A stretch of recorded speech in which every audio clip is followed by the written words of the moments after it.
particularly the Kenya School of Government.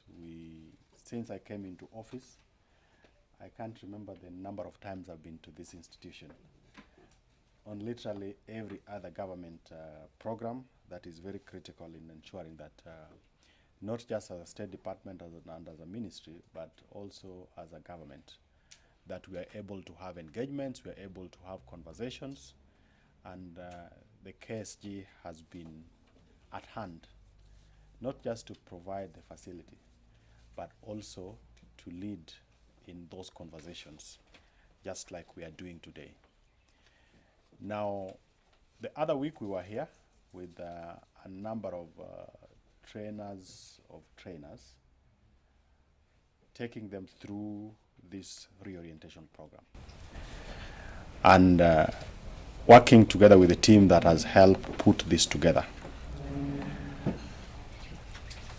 It would not be complete if the top leadership within the State Department, that is yourself, do not get time off to also be involved in this conversation, be involved in this engagement, so that as we roll it out, we are not only just having ownership, but we have a very good understanding of what we call the plan is, which is the government's plan, the bottom economic transformation agenda, the bottom-up economic transformation agenda that the administration of President Ruto has for the country.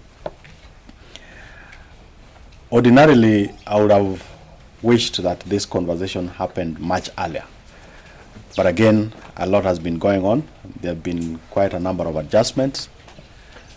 And finally, we are having this conversation. And from the engagements that we'll be having this week, which ends on Friday,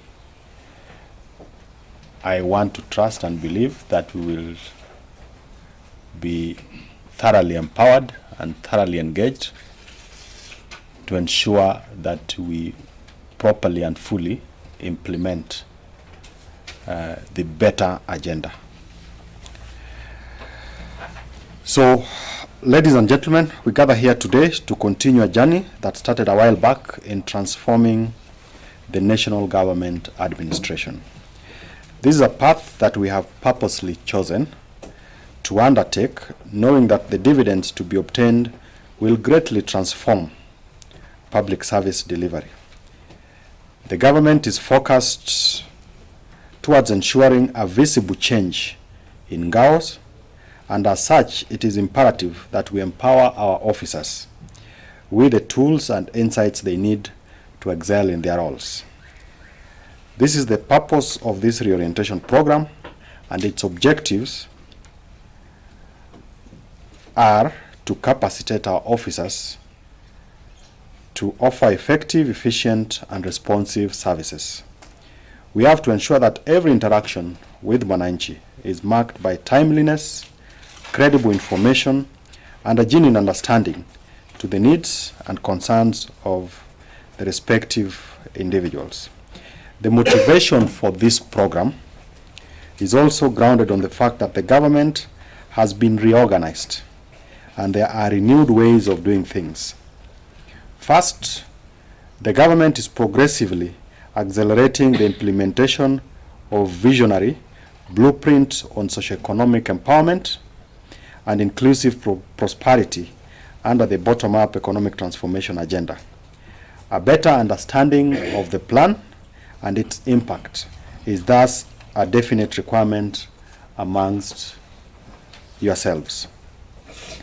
Second, the government is keen on raising the bar in performance and delivery management. There is therefore need to enhance multi-sectoral coordination in planning, monitoring, and delivery of government programs and projects. And most recently, we have undergone the signing of performance contracts. I want to believe that the RCs have done this with all their county commissioners, and the county commissioners have also cascaded this down the rank and file of all the officers below yourselves. Thirdly, we cannot address challenges without nurturing our interdependence. There is need to improve our intergovernmental relations and stakeholder engagement at the county levels, particularly in dealing with peace, security, disaster, and climate change. Now, as RCs and county commissioners, you are chairs of the security and intelligence committees. But beyond that, you're basically coordinating government programs at your jurisdictions, whether it's at the counties or at the region. And that necessitates the fact that we must really sharpen relationships with all the cadres across the various government departments. Lastly, there is need to foster public participation and feedback for national government projects and programs within the regions. Now, with the new administration in place and with a new way of doing things, there are a number of interventions that the government is undertaking. And some of those interventions even necessitate changes in regulations, changes in policies. Now, it's a constitutional imperative that there has to be public participation where such changes are envisaged.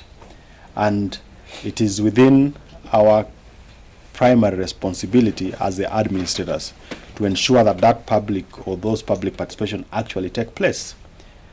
But beyond that, away from the regulations, away from the changes in the laws or the amendments, within the various government programs that are being rolled out across the country, we must be able to engage the public. We must be able to educate them. We must also be able to get feedback so that when things are not working, we must not shy away from speaking to those, because we have direct contact with the public.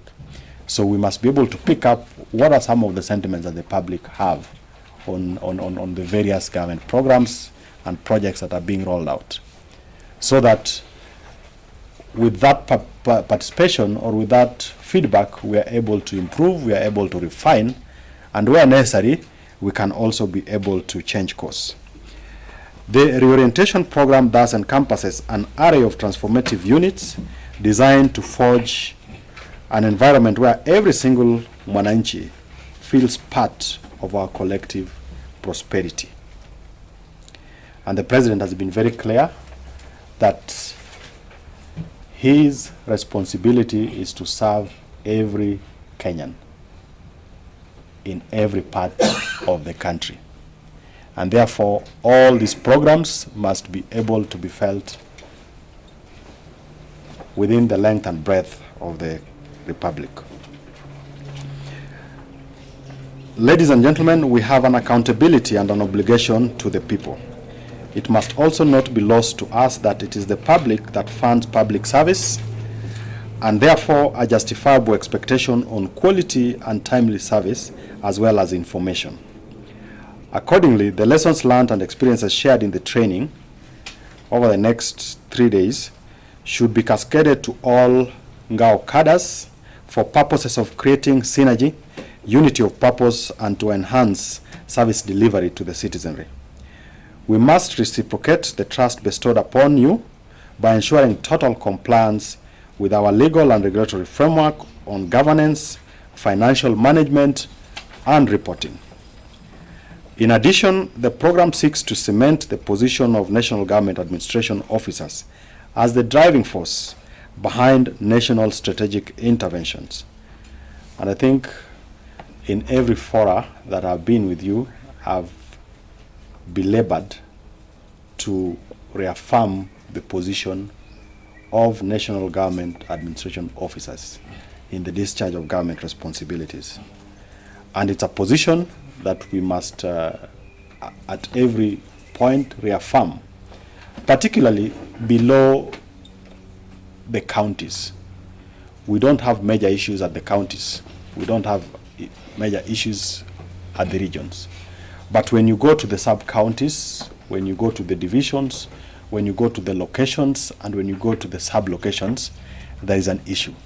And we have a responsibility as the topmost leadership within the State Department to help our officers at the lower levels reaffirm their positions in the running of government services.